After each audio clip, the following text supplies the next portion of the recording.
Good morning, friends. It's a Wednesday morning, and I just want you to see how beautiful this is. Whoa, guys.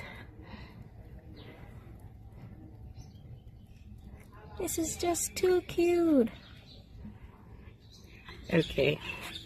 So yesterday I harvested the pumpkin leaves. Yes, all of these leaves. I just harvested them because I wanted to cook and prepare them, and they were so good. I cannot tell you how good enough they were. So after I harvested, I was using a scissors for harvesting. Then boom, today we've got these beautiful pumpkin flowers, and they are edible. They are edible as well.